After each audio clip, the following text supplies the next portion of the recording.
Um, Forest, Forest Governance Glossary. Number 1 is accountability. The obligations of a subordinate to carry out responsibility and to exercise authority and adherence to the established policies. Administration. The art or practice of carrying out of policy or government.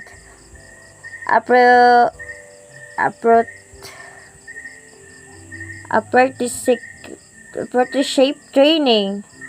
A training designed to learn a particular job under the tutelage and supervision of a skilled employee.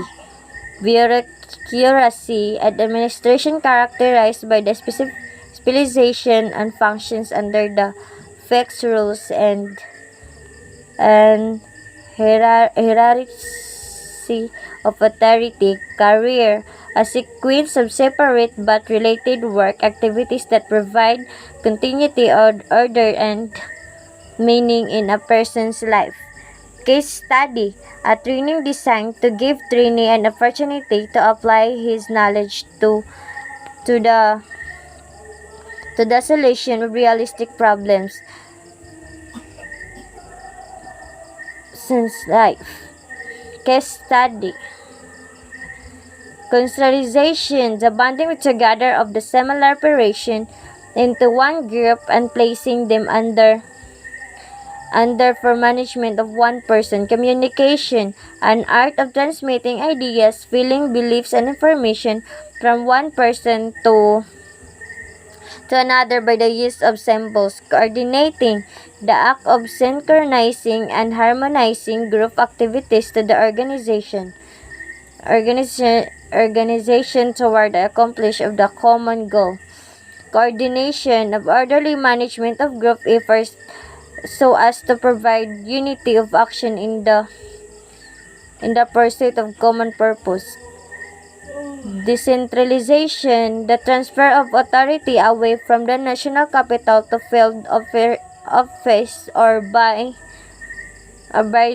devolution to local authorities. Delegation, the techniques of conferring equal portions of authority and responsibility from one executive to another in order of accomplish particular assignments. Development, the systematic process of education, training, and growth. Next is disciplinary action, any conditioning of future behavior by the application of either rewards or penalties. Employment refers to the remunerative work either for an employer or self-employment. Next, examination, a recruitment procedure where the ability and merit of candidate is tested.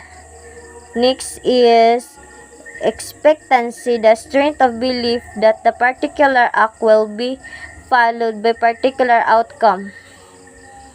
Next is forest administration, the practical application of forest policies and human and policies and business principles for the manifold activities and forestry enterprises. Forest distribution, an administrative function of dispensing of forest products manufactured to the location where they will be consumed by the customers. Formal organization, an organization which establishes certain pattern of relationships among beliefs is unjust or inequitable to him. Grievance, procedures of orderly process whereby employer employees and an onion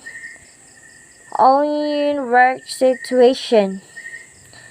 A job, a group of positions that are similar to kind and level of work.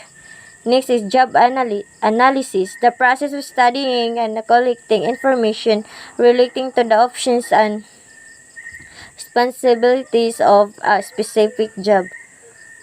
Next is policy information, the way the policies take from outcome into existence. Policy formulation is the process of preparing a systematic statement of the state of future. Prosecution, that pertains for a legal proceeding with the purpose of determining guilt or innocence of or an illegal offender. Rationalization, the organization of logging business using management principles, system and procedures to attain stability, efficiency, and predictable operation.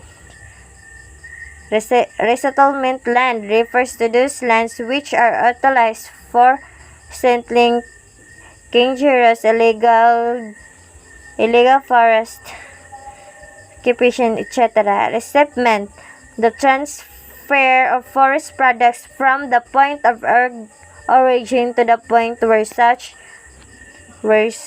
products are unloaded. Sales invoice, a document issued by the vendor of the sold forest products to the vendor.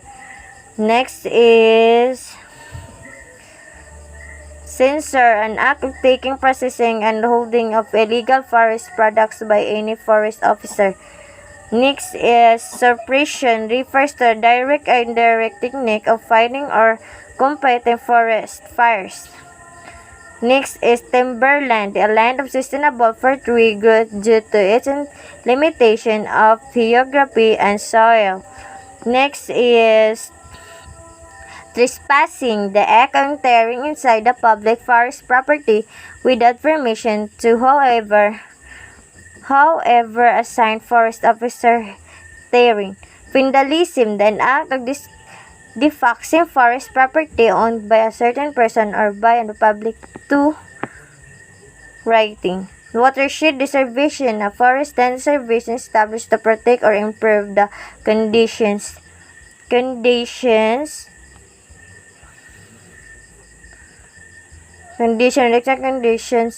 national welfare and security. Rainfall damage, international made in the forest by extracting commercial trees prior to or permit. Wood waste refers to residues of wood remains generated of incidental of harvesting timber and left abundant in logging area. That's all.